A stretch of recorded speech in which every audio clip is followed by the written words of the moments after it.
অতি সামান্য খরচে হোটেল রেস্টুরেন্টের একটা দামি রেসিপি যে বাড়িতেই বানানো যায়, এই রেসিপিটা না দেখলে বিশ্বাসই করবেন না। আমি বলছিলাম চিকেন কাটলেটের কথা। সামান্য একটু চিকেন কিমা দিয়ে কিন্তু আমি এই চিকেন কাটলেটগুলো বাড়িতে বানিয়ে নিয়েছি। এটা কিন্তু বাজারে কিনতে গেলে প্রচুর দাম পড়বে, খরচ অনেক হবে। আর বাড়িতে বানিয়েছি বলে এটা যথেষ্ট স্বাস্থ্যকর, দারুণ সুন্দর দেখতে হয়েছে, একেবারে কিন্তু হোটেল রেস্টুরেন্টের মতন। এটা কাসুন্দি দিয়ে আর টমেটো কেচাপ দিয়ে যখন পরিবেশন করেছি, আমার ছেলে মেয়ে আমার হাজব্যান্ড কিন্তু দারুণ খুশি হয়ে গেছে, আবার রাগও করেছে, এত অল্প কেন বানিয়েছো। কড়াইতে 2 টেবিল চামচ মতো ভেজিটেবল অয়েল নিয়ে নিয়েছিলাম, মানে সাদা তেল। তার মধ্যে দিয়ে দিলাম 1/2 টেবিল চামচ মতো গোটা জিরে। এবারে জিরেটা যখন একটু ফ্রাই হয়ে গেছে, এই 30 সেকেন্ড মতো, এর মধ্যে দিয়ে দিলাম একটা পেঁয়াজ কুচি। তারপরে পেঁয়াজ কুচিটা 30 সেকেন্ড পরে তার মধ্যে দিয়ে দিলাম 1 টেবিল চামচ মতো আদা রসুন বাটা। এবার দিয়ে দিলাম একটা টমেটো কুচি, আর দিয়ে দিলাম 2টো আলু, আর দিয়ে দিলাম 400 গ্রাম মতো বোনলেস চিকেন। এবার দিয়ে দিলাম 1/2 টেবিল চামচ মতো লবণ, দিয়ে দিলাম 1/2 টেবিল চামচ মতো হলুদের গুঁড়ো, 1/2 টেবিল চামচ মতো জিরের গুঁড়ো, 1/2 টেবিল চামচ মতো ধনের গুঁড়ো, আর 1 টেবিল চামচ মতো লঙ্কার গুঁড়ো। একটু ঝাল ঝাল করলে ভালো লাগবে, লঙ্কাটা পরিমাণটা একটু বেশি দিলাম। আপনারা যে যেমন লঙ্কা পছন্দ করেন, ঝাল পছন্দ করেন, সেই অনুযায়ী লঙ্কাটা দেবেন। এবার সব কিছু ভালো করে মিশিয়ে দিচ্ছি। সব কিছু ভালো করে মিশিয়ে দিয়েছি। এবারে গ্যাসের ফ্লেমটা কিন্তু আমি এখানে হাই করেই রেখেছি, আর অনবরত নাড়ছি। এইবারে এর মধ্যে দিয়ে দিলাম 1/2 বাটি মতো গরম জল। তারপরে ঢাকা দিয়ে দিলাম 15 মিনিটের জন্যে মিডিয়াম ফ্লেমে। 15 মিনিট হয়ে গেছে, দেখুন আমার দেখেই মনে হচ্ছে কিন্তু আলু আর মাংসটা সেদ্ধ হয়ে গেছে। এবার ভালো করে সব কিছু নাড়িয়ে চাড়িয়ে দিয়ে এবারে আমি একটা স্ম্যাশারের সাহায্যে এটাকে স্ম্যাশ করে নিচ্ছি। একদম স্ম্যাশ করে নেব, তাহলে কিন্তু আমার কাটলেটটা স্বাদটা কিন্তু খুব ভালো আসবে। এটা স্ম্যাশার দিয়ে করলেই বেশি ভালো হবে।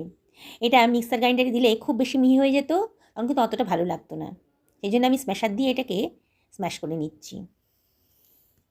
আমি গ্যাসটা অফ করে দিয়েছিলাম। এবারে এর মধ্যে দিয়ে দিচ্ছি 2খানা পাউরুটি, টুকরো করে এর মধ্যে মিশিয়ে দিচ্ছি। আবার গ্যাসটাকে লো ফ্লেমে ধরিয়ে দিচ্ছি, দিয়ে সব কিছু আবারও ভালো করে মিশিয়ে নেব। পাউরুটিটা আর মাংসের কিমাটা যাতে সব কিছু ভালো করে মিশে যায়। পাউরুটিটা দিয়েছি বাইন্ডিংসের জন্যে। এখানে আপনারা ব্রেড ক্রাম্বসও দিতে পারেন, পাউরুটির বদলে ব্রেড ক্রাম্বসও দেওয়া যেতে পারে। এবার আবারও সব কিছু ভালো করে মিশিয়ে নিলাম। এখন গ্যাসের ফ্লেমটাকে আমি লোতে রেখেছি। দেখুন আমার ডোটা কিন্তু বেশ টাইট হয়ে এসছে। এবার আমি গ্যাসের ফ্লেমটা অফ করে দেব, দিয়ে এটাকে আমি ঠান্ডা করতে দেব। এটা দারুণ সুন্দর খেতে হয়, খুব দামি রেসিপি, খুব অল্প খরচে কিন্তু হয়ে যায়। এবার ঠান্ডা হয়ে গেছে, একটা থালার মধ্যে নিয়ে নিয়েছি। এর মধ্যে দিয়ে দিলাম 2খানা পেঁয়াজ কুচি, আর দিয়ে দিলাম খানিকটা কাঁচা লঙ্কা কুচি, আর দিয়ে দিচ্ছি খানিকটা ধনেপাতা কুচি। ধনেপাতাটা দিলে খুব সুন্দর একটা টেস্ট আসে। এবারে এর মধ্যে দিয়ে দিলাম 1 টেবিল চামচ মতো চাট মশলা, আর দিয়ে দিলাম 1 টেবিল চামচ মতো গোলমরিচের গুঁড়ো। খুব সুন্দর একটা টেস্ট আসবে এগুলো দেওয়ার ফলে। তার মধ্যে আমি দিয়ে দিচ্ছি কিচেন কিং মশলা। আপনাদের বাড়িতে যদি কিচেন কিং মশলা না থাকে তাহলে আপনারা গরম মশলা ইউজ করতে পারেন। আবার সব কিছু ভালো করে মাখিয়ে নিচ্ছি। দেখুন আমার ডোটা কিন্তু বেশ টাইট হয়ে এসছে, সব কিছু ভালো করে মাখিয়ে নিয়েছি। এবার হাতের মধ্যে একটুখানি অয়েল গ্রিস করে নেব। প্রথমে ভালো করে সব কিছু মাখিয়ে নেব, অয়েল গ্রিস করে এবার একটা করে গোল গোল লেচির মতো কেটে চ্যাপটা করে আমি একটাকে শেপ দিয়ে দিচ্ছি। আপনারা যে কোনো শেপে দিতে পারেন, তবে কাটলেট বলে আমি এটাকে একটা চৌকো শেপের আকারে গড়ে নিচ্ছি। কাটলেট সাধারণত চৌকো শেপে কিংবা ওভাল শেপে দেখতেই ভালো লাগে। এইভাবে আমি সবগুলোকে বানিয়ে নেব। হাতে অয়েল গ্রিস করে একটু অয়েল লাগিয়ে নেব, নিয়ে তারপরে গোল গোল করে বলের মতো করে তারপরে চ্যাপটা করে চৌকো চৌকো আকারে গড়ে নিচ্ছি। বন্ধুরা আপনার বাড়িতে এটা ট্রাই করবেন, একদম সোজা, বিগিনার্সরাও এটা সহজেই বানাতে পারবেন। এত দামি একটা রেসিপি খুব অল্প খরচেই কিন্তু বাড়িতে বানানো যাবে। আর খেতেও কিন্তু অসাধারণ হয়। একটা ডিম ফাটিয়ে নিলাম, এর মধ্যে দিয়ে দিচ্ছি 1 চামচ মতো কর্নফ্লাওয়ার বাইন্ডিংসের জন্যে, আর দিয়ে দিলাম হাফ বাটি মতো দুধ, আর দিয়ে দিলাম সামান্য পরিমাণ লবণ, এই 1/4 টেবিল চামচ মতো, 1/4 টেবিল চামচ মতো লঙ্কার গুঁড়োও দিয়ে দিলাম টেস্টের জন্যে। এবার সব কিছু ভালো করে মিশিয়ে নিচ্ছি, খুব ভালো করে মিশিয়ে নেব। এবার বিস্কুটের গুঁড়ো নিয়ে নিয়েছি খানিকটা, তার মধ্যে একটু সামান্য পরিমাণে লবণ আর একটু লঙ্কার গুঁড়ো দিয়ে দিলাম। এটা দিলে পরে খুব সুন্দর একটা টেস্ট আসবে। লঙ্কার গুঁড়ো আর লবণটা দিয়ে দিয়েছি, ভালো করে মিশিয়ে নিয়েছি। এবার আমার গড়ে রাখা কাটলেটগুলোকে আমি প্রথমে ডিমের গোলায় চুবিয়ে তারপরে বিস্কুটের গুঁড়োতে দিয়ে দিলাম। আবার বিস্কুটের গুঁড়ো ভালো করে চেপে চেপে দিয়ে দিচ্ছি, দেখুন ভিডিওতে যেমন দেখাচ্ছি। একটা কোটিং হয়ে গেছে। এবার আবারও আমি এটাকে ডিমের গোলায় চুবিয়ে নেবো, নিয়ে আবারও বিস্কুটের গুঁড়োর মধ্যে দিয়ে এপিট ভালো করে বিস্কুটের গুঁড়োর মধ্যে মাখিয়ে নিচ্ছি। এটা 2 হাত ইউজ করবেন, নাহলে বিস্কুটের গুঁড়োর মধ্যে কিন্তু ডিমের গোলার জলটা পড়লে পরে বিস্কুটগুলো শক্ত হয়ে যাবে, তখন আর পরে ইউজ করতে পারবেন না। তাই 2 হাতই ব্যবহার করবেন। এইভাবে আমি সমস্ত কাটলেটগুলোকে রেডি করে ফেলবো। এবার কাটলেটগুলোকে সুন্দর করে শেপ দেওয়ার জন্যে আমি একটা ছুরি ব্যবহার করেছি। দেখুন, ছুরিটাকে সাইড করে করে দিয়ে আমি সুন্দর একটা শেপ নিয়ে আসার চেষ্টা করেছি। আপনারা যে কোনো শেপই করতে পারেন, বললাম কাটলেট বলে একটু ওভাল শেপের কিংবা একটু স্কোয়ার শেপের হলে ভালো লাগে। এভাবে সমস্ত কাটলেটগুলো আমি রেডি করে ফেলেছি। দেখুন, এটা ফ্রিজে মিনিট 15 রাখলে পরে খুব ভালো হয়। হাতে সময় থাকে যদি, তাহলে ফ্রিজে রেখে দেবেন। এবার একটা ফ্রাই প্যানের ভেতর প্রয়োজন মতো তেল নিয়ে নিয়েছি। আপনারা যে কোনো তেল ইউজ করতে পারেন, আমি এখানে সয়াবিন তেল ইউজ করেছি।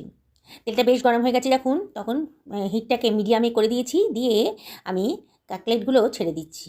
একসঙ্গে বেশি কাটলেট দেবেন না, তাহলে কিন্তু গায়ের সঙ্গে ওদের গায়ে গায়ে লেগে গিয়ে সবগুলো ভেঙে যাবে। আপনাদের ফ্রাই প্যানে যতটা আটবে ততগুলোই দেবেন।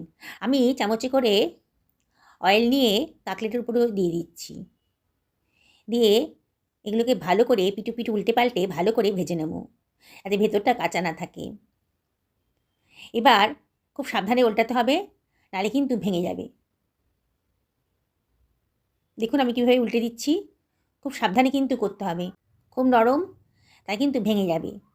আর নাহলে এটা মিডিয়াম ফ্লেমেই ভাজতে হবে, নাহলে কিন্তু ভেতরটা কাঁচা থাকলে খেতে ভালো লাগবে না। আমার কিন্তু মোটামুটি ভাজা হয়ে গেছে, আমি এবার একটা প্লেটের মধ্যে তুলে রাখছি। বন্ধুরা, রেসিপিটা যদি আপনাদের ভালো লাগে তাহলে লাইক করবেন, কমেন্ট করবেন আর শেয়ার করবেন। আপনাদের সহযোগিতা আমার একান্ত প্রয়োজন। আপনারা আমাদের পাশেই আছেন, তবু আপনাদের রিকোয়েস্ট করব কমেন্ট করে অবশ্যই জানাবেন। আমার যদি কিছু ভুল ত্রুটি হয়ে থাকে তাহলে অবশ্যই জানিয়ে দেবেন। এবারে দেখুন কত সুন্দর দেখতে হয়েছে। এবার আমি একটু কাসুন্দি দিয়ে দিলাম। কাসুন্দি দিয়ে খেতে কিন্তু এই কাটলেটগুলো দারুণ সুন্দর লাগবে। দেখলেন তো বন্ধুরা, একদম কত অল্প খরচে কত স্বাস্থ্যকরভাবে রেসিপিটা তৈরি হয়ে গেল। বিগিনার্সরাও এটা করতে পারবেন, আর নিজেরাই অবাক হয়ে যাবেন যে এত সুন্দর রেসিপি তারা নিজেরাই বানিয়ে ফেলেছে। পেঁয়াজ কুচি দিয়ে দিলাম, পেঁয়াজগুলো গোল গোল করে কেটে রেখেছি, আর দিয়ে দিলাম টমেটো কেচাপ। টমেটো কেচাপ আর কাসুন্দির সাথে সঙ্গে পেঁয়াজ কুচি দিয়ে এটা কিন্তু খেতে দারুণ সুন্দর লাগবে। বন্ধুরা, আমি আপনাদেরকে আবারও রিকোয়েস্ট করব, আপনারা লাইক করুন, কমেন্ট করুন, শেয়ার করুন। আপনারা সকলে ভালো থাকুন। আজ তাহলে এই পর্যন্তই থাক, আবার দেখা হবে অন্য কোনো রেসিপিতে। দেখুন কত সুন্দর হয়েছে, ভেতরটাও কিন্তু দারুণ সুন্দর হয়েছে।